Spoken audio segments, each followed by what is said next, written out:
नमस्कार मैत्रिणींनो, आज मी आपल्याला दाखवणार आहे ही ताकाची कढी कशी बनवायची ती। तर त्याच्यासाठी साहित्य घेतलंय। इथे लसूण आहेत खूप साऱ्या,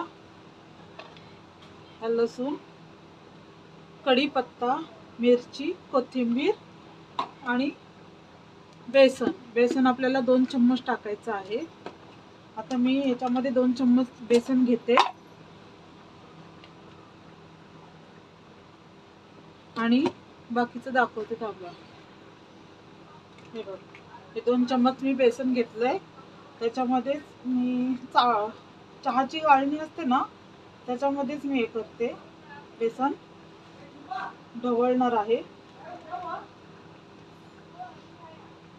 म्हणजे बेसनचे गट्टे राहिले नाही पाहिजेत।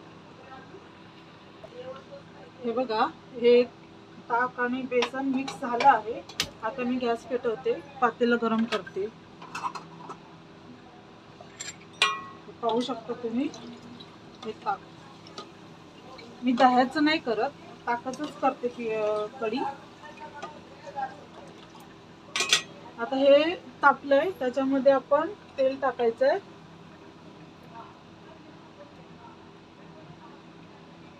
तेल टाकल्याच्या नंतर आपल्याला राई जिरं टाकायचं आहे। घट्ट होईपर्यंत ढवळायचंय।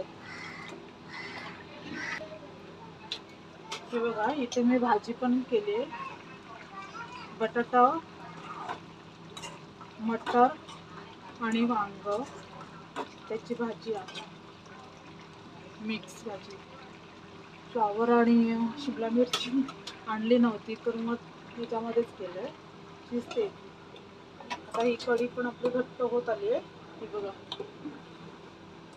झाली, घट्ट झाली आहे। आवडल्यास नक्कीच कमेंट करा, सबस्क्राईब करा, शेअर करा।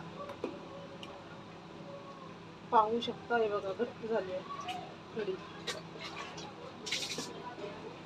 मला कमेंट करून सांगा ती कशी झाली आहे।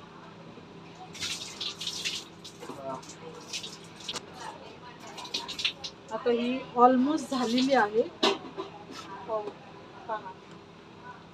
तिला गट्टे नाही झालेत, घट्ट होत आली आहे। अशी कढी करायची, छान लागते। त्याच्यामध्ये आम्ही गूळ वगैरे असं गोड वस्तू नाही टाकत, तिखटच असते आमची कढी। काही लोक गूळ टाकतात, पण गूळ नाही टाकायचा, त्यांनी वेगळी टेस्ट येते। चला तर मग बघितले ना, मला सांगा कशी होते, कशी झाली आहे कढी।